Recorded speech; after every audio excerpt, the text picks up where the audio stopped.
ನಮಸ್ಕಾರ ಗೆಳೆಯರೇ, ನಮ್ಮ ಚಾನೆಲ್ಗೆ ನಿಮ್ಮೆಲ್ಲರಿಗೂ ಸ್ವಾಗತ. ತನು ತಯಾರಾಗಿ ಮನೆಯಿಂದ ಹೊರಡ್ತಿರುವಾಗ್ಲೇ ಅವಳ ಅತ್ತೆ ಮಾಲತಿಜಿ ತಡೆದ್ರು. ಸೊಸೆ, ಎಲ್ಲಿಗ್ ಹೋಗ್ತಿದ್ಯಾ? ತನು ಬಹಳ ವಿನಯದಿಂದ ಉತ್ತರಿಸಿದಳು. ಮಾವನವ್ರೇ, ಅಪ್ಪನ ಆರೋಗ್ಯ ತುಂಬಾ ಕೆಟ್ಟದಾಗಿದೆ. ಅಮ್ಮ ಗಾಬರಿಯಾಗಿದ್ದಾರೆ. ಅವರನ್ನ ನೋಡಲ್ ಹೋಗ್ತಿದ್ದೇನೆ. ಹೀಗ್ ಹೇಳಿ ತನು ಉತ್ತರಕ್ಕಾಗಿ ಕಾಯದೆ ಮನೆಯಿಂದ ಹೊರಬಂದಳು. ಮಾಲತಿಜಿ ಅವರಿಗೆ ಅವಳ ವರ್ತನೆ ಇಷ್ಟವಾಗ್ಲಿಲ್ಲ. ಆದ್ರೆ ತಂದೆಯ ಅನಾರೋಗ್ಯದ ಸುದ್ದಿ ಕೇಳಿ ಅವರು ಸುಮ್ಮನಾದರು. ತನು ಬೇಗನೆ ತವರಮನೆಗೆ ತಲುಪಿದಾಗ ಅಪ್ಪ ಕೆಮ್ಮಿನಿಂದ ಹೈರಾಣಾಗಿರುವುದನ್ನು ಕಂಡಳು.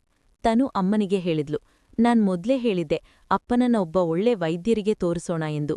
ಕೆಮ್ಮು ಹೆಚ್ಚಾಗ್ತಿದೆ. ನೀವಪ್ಪನನ್ನ ನೋಡ್ಕೊಳ್ಳಿ, ನಾನ್ ಆಟೋ ಕರೆತರ್ತೇನೆ. ನಾವು ದೊಡ್ಡ ಆಸ್ಪತ್ರೆಗೆ ಹೋಗೋಣ.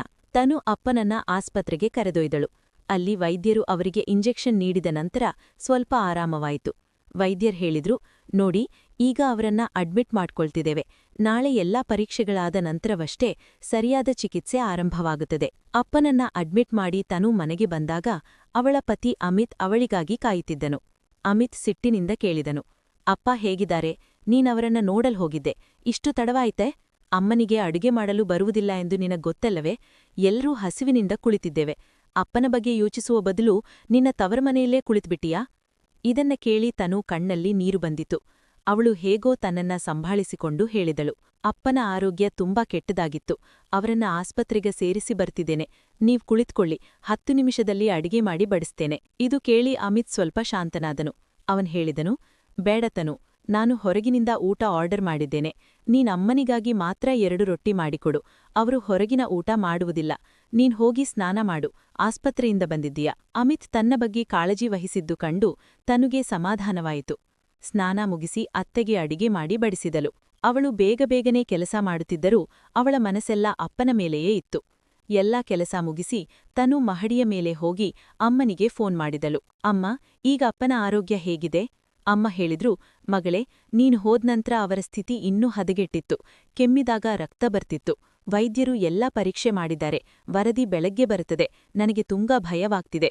ನೀನೀಗ ಬರಲು ಸಾಧ್ಯವೇ ಎಂದು ಕೇಳಿ ತಕ್ಷಣವೇ, ಅಯ್ಯೋ, ನನ್ನ ತಲೆ ಕೆಲ್ಸ ಮಾಡ್ತಿಲ್ಲ. ಇಷ್ಟು ರಾತ್ರಿ ನೀನು ಹೇಗ್ ಬರ್ತೀಯಾ? ಬೆಳಗ್ಗೆ ಬಾ. ಒಂದ್ ಕೆಲ್ಸ ಮಾಡು, ನನ್ ಬಳಿ ಚೆಕ್ ಬುಕ್ ಇದೆ. ಬೆಳಗ್ಗೆ 10,000 ರೂಪಾಯಿ ಜಮಾ ಮಾಡ್ಬೇಕು. ಆಮೇಲೆಯೇ ಚಿಕಿತ್ಸೆ ಶುರುವಾಗುತ್ತದೆ. ನೀನು ಚೆಕ್ ತೆಗೆದುಕೊಂಡು ಬ್ಯಾಂಕಿನಿಂದ ಹಣ ತಂದು ಇಲ್ಲಿ ಜಮಾ ಮಾಡು ಎಂದರು. ತನು ಕೆಳಗೆ ಬಂದಾಗ ಎಲ್ಲರೂ ಮಲಗಿದ್ದರು. ಅವಳಿಗೆ ತನ್ನ ಬಾಲ್ಯದ ನೆನಪಾಯಿತು. ಅಪ್ಪ ಹೇಳ್ತಿದ್ರು, ಮಗನಿಲ್ಲದಿದ್ರೆ ಏನಂತೆ, ಮಗಳಿದ್ದಾಳಲ್ಲ, ಅವಳನ್ನ ಮಗನಿಗಿಂತ ಮಿಗಿಲಾಗಿ ಬೆಳೆಸ್ತೇನೆ. ಇಂದು ತಾನು ಎಷ್ಟೊಂದು ಅಸಹಾಯಕಳು ಎಂದು ಅವಳಿಗೆ ಅನಿಸಿತು. ನಾನು ಗಂಡು ಮಗನಾಗಿದ್ರೆ ಈ ಸಮಯದಲ್ಲಿ ಅಪ್ಪನ ಜೊತೆಯೇ ಇರಬಹುದಿತ್ತು ಎಂದು ಯೋಚಿಸುತ್ತಾ ಮಲಗಿದಳು. ಬೆಳಗ್ಗೆ ಬೇಗ ಎದ್ದು ಎಲ್ಲರಿಗೂ ನಾಷ್ಟಾ ತಯಾರಿಸಿದಳು. ಅಮಿತ್ಗೆ ಲಂಚ್ ಪ್ಯಾಕ್ ಮಾಡಿ ಹೊರಡುವಾಗ ಅಮಿತ್ ಮನೆ ಖರ್ಚಿಗಾಗಿ ನೀಡಿದ್ದ ಹಣ ಅಲ್ಮೇರಾದಲ್ಲಿ ಇರುವುದು ಅವಳ ಕಣ್ಣಿಗೆ ಬಿತ್ತು. ಏನೋ ಯೋಚಿಸಿ ಆ ಹಣವನ್ನ ತನ್ನ ಪರ್ಸಿನಲ್ಲಿ ಇಟ್ಟುಕೊಂಡು ಆಸ್ಪತ್ರೆಗೆ ಹೋದಳು. ಅಲ್ಲಿ ಹಣ ಜಮಾ ಮಾಡಿದಳು. ಅಪ್ಪನನ್ನ ನೋಡಿದಾಗ ಅವರು ಸ್ವಲ್ಪ ಚೇತರಿಸಿಕೊಂಡಂತೆ ಕಂಡರು. ಅಮ್ಮ ಹೇಳಿದ್ರು, ಮಗಳೇ, ಈ ಚೆಕ್ ತೆಗೆದುಕೊಂಡು ಬ್ಯಾಂಕಿನಿಂದ ಹಣ ತಂದು ಜಮಾ ಮಾಡು.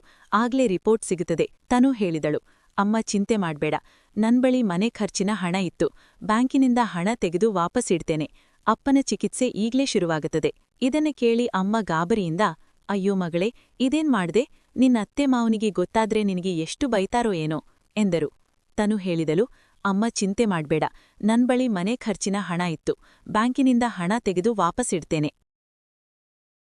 ಅಮಿತ್ ಜೊತೆ ಶಾಪಿಂಗಿಗೆ ಹೋಗಬೇಕಿದ್ದ ಕಾರಣ ತನು ಆಸ್ಪತ್ರೆಯಿಂದ ಚೆಕ್ ಪಡೆದು ಬೇಗನೆ ಬ್ಯಾಂಕಿಗೆ ತಲುಪಿದಳು. ಆದರೆ ಬ್ಯಾಂಕಿನ ಬಾಗಿಲು ಮುಚ್ಚಿರುವುದನ್ನು ಕಂಡು ಅಲ್ಲಿದ್ದ ಗಾರ್ಡ್ಗೆ ಕೇಳಿದಳು, ಅಣ್ಣ, ಇಂದು ಬ್ಯಾಂಕ್ ರಜೆ ಇದೆಯೇ? ಗಾರ್ಡ್ ಹೇಳಿದನು, ಅಕ್ಕ, ಇಂದು 2ನೇ ಶನಿವಾರ, ನಾಳೆ ಭಾನುವಾರ. ಇನ್ನು ಬ್ಯಾಂಕ್ ಸೋಮವಾರವೇ ತೆರೆಯುವುದು. ಇದನ್ನು ಕೇಳಿದ ತನುಗೆ ಭೂಮಿ ಕುಸಿದಂತಾಯಿತು. ಅಮಿತ್ ನೀಡಿದ್ದ ಮನೆ ಖರ್ಚಿನ ಹಣವನ್ನು ತವರು ಮನೆಗೆ ನೀಡಿದ್ದು ಅವನಿಗೆ ಗೊತ್ತಾದರೆ ಸಂಕಷ್ಟ ತಪ್ಪಿದ್ದಲ್ಲ ಎಂಬ ಭಯ ಅವಳನ್ನು ಕಾಡತೊಡಗಿತು. ಹೆದರುತ್ತಲೇ ಮನೆಗೆ ಬಂದ ತನುಗೆ ಅತ್ತೆ ಮಾಲತೀಜಿ ಕೋಪದಿಂದ ಕಾಯುತ್ತಿದ್ದರು. ಸೊಸೆಯೇ, ಇದೇನು ನಿನ್ನ ನಡವಳಿಕೆ? ರಾತ್ರಿ ಹೊರಗಿನ ಊಟವಾಯಿತು, ಬೆಳಿಗ್ಗೆಯಿಂದ ಮತ್ತೆ ನೀನು ಮಾಯ. ದಿನಾ ಹೊರಗಿನ ಊಟ ತಿಂದರೆ ನಾವೆಲ್ಲರೂ ಅನಾರೋಗ್ಯಕ್ಕೀಡಾಗುತ್ತೇವೆ. ನಿನ್ನ ತಂದೆ ಇರುವ ಆಸ್ಪತ್ರೆಗೆ ನಾವು ಸೇರಬೇಕೆಂದು ನೀನು ಬಯಸುತ್ತಿದ್ದೀಯಾ ಎಂದು ಕಿರುಚಿದರು. ತನು ಅಳುತ್ತಾ, ಇಲ್ಲ ಇಲ್ಲ ಮಾಜಿ, ಹಾಗೆ ಅನ್ನಬೇಡಿ, ಈಗಲೇ ಅಡುಗೆ ಮಾಡುತ್ತೇನೆ ಎಂದು ಕೆಲಸಕ್ಕೆ ಮರಳಿದಳು. ಅತ್ತೆ ಮಾವನಿಗೆ ಅಡುಗೆ ಮಾಡಿ ಬಡಿಸಿದಳು. ಒಂದೆಡೆ ಅಪ್ಪನ ಚಿಂತೆ, ಇನ್ನೊಂದೆಡೆ ಅಮಿತ್ಗೆ ಹಣದ ವಿಷಯ ತಿಳಿದರೆ ಏನಾಗುವುದೋ ಎಂಬ ಆತಂಕ. ಸಂಜೆ ಅಮಿತ್ ಬಂದವನೇ ಶಾಪಿಂಗ್ಗೆ ಹೋಗೋಣ ಎಂದನು. ತನು ಅವನನ್ನು ಕೋಣೆಗೆ ಕರೆದೊಯ್ದು ನಡೆದ ವಿಷಯವನ್ನೆಲ್ಲ ವಿವರಿಸಿದಳು. ಇದನ್ನು ಕೇಳಿ ಅಮಿತ್ ಕೆಂಡಾಮಂಡಲನಾದನು. ಇದೇ ಕಾರಣಕ್ಕೆ ನಾನು ಅಣ್ಣ ತಮ್ಮಂದಿರಿಲ್ಲದ ಹುಡುಗಿಯನ್ನು ಮದುವೆಯಾಗಬಾರದು ಅಂದುಕೊಂಡಿದ್ದೆ. ಈಗ ಅದೇ ಆಯಿತು. ನನ್ನ ಸಂಪಾದನೆಯನ್ನು ನಿನ್ನ ತಂದೆ ತಾಯಿಯ ಮೇಲೆ ಪೋಲು ಮಾಡುತ್ತಿದ್ದೀಯಾ ಎಂದನು. ಅಮಿತ್ನ ಈ ಮಾತು ತನುಳ ತಾಳ್ಮೆಯ ಕಟ್ಟೆ ಒಡೆಯುವಂತೆ ಮಾಡಿತು. ಅವಳು ಧೈರ್ಯವಾಗಿ ಹೇಳಿದಳು, ನಾನು ಕೇವಲ 1 ದಿನಕ್ಕಾಗಿ ಆ ಹಣ ಪಡೆದಿದ್ದೇನೆ. ಸೋಮವಾರ ವಾಪಸ್ಸಿಡುತ್ತೇನೆ. ಇನ್ನು ಅಣ್ಣ ತಮ್ಮಂದಿರಿಲ್ಲದ ಹುಡುಗಿಯನ್ನು ನೀನು ಮದುವೆಯಾಗಿದ್ದು ಯಾಕೆ ಗೊತ್ತಾ? ಒಬ್ಬಳ ಮಗಳ ಆಸ್ತಿಯೆಲ್ಲ ನಿನಗೆ ಸಿಗಲಿ ಎಂಬ ಆಸೆಯಿಂದ. ಇಂದು ನಿನ್ನ ಅಪ್ಪ ಆಸ್ಪತ್ರೆಯಲ್ಲಿದ್ದಾರೆ. ಅವರನ್ನು ನೋಡಲು ಹೋಗುವುದೇ ನಾನು ಮಾಡಿದ ದೊಡ್ಡ ಅಪರಾಧ ಎಂಬಂತೆ ನೀವು ನಡೆಸಿಕೊಳ್ಳುತ್ತಿದ್ದೀರಿ. ನಾನು ಈಗಲೇ ಅಮ್ಮನ ಹತ್ತಿರ ಹೋಗುತ್ತಿದ್ದೇನೆ. ನನ್ನ ಅಪ್ಪನನ್ನು ಈ ಸ್ಥಿತಿಯಲ್ಲಿ ಒಬ್ಬಂಟಿಯಾಗಿ ಬಿಡಲಾರೆ. ಸೋಮವಾರ ನಿನ್ನ ಹಣ ನಿನಗೆ ಸಿಗುತ್ತದೆ. ಅಮಿತ್ ವ್ಯಂಗ್ಯವಾಗಿ, ನೋಡೋಣ ಅವರು ನಿನ್ನನ್ನು ಎಷ್ಟು ದಿನ ಇರಿಸಿಕೊಳ್ಳುತ್ತಾರೋ ಎಂದನು. ಅಳುತ್ತಲೇ ತನು ಉತ್ತರಿಸಿದಳು, ಆ ಪರಿಸ್ಥಿತಿ ಬರುವುದಿಲ್ಲ. ನನ್ನ ಅಪ್ಪ ನನ್ನನ್ನು ಎಷ್ಟು ಸಮರ್ಥಳನ್ನಾಗಿ ಬೆಳೆಸಿದ್ದಾರೆ ಎಂದರೆ ನನ್ನನ್ನು ಮತ್ತು ನನ್ನ ಹೆತ್ತವರನ್ನು ಸಲಹುವ ಶಕ್ತಿ ನನಗಿದೆ. ಇಷ್ಟು ಹೇಳಿ ತನು ಬಟ್ಟೆಗಳನ್ನು ಬ್ಯಾಗಿಗೆ ತುಂಬಿಸಿಕೊಂಡು ತವರು ಮನೆಗೆ ಹೊರಟಳು.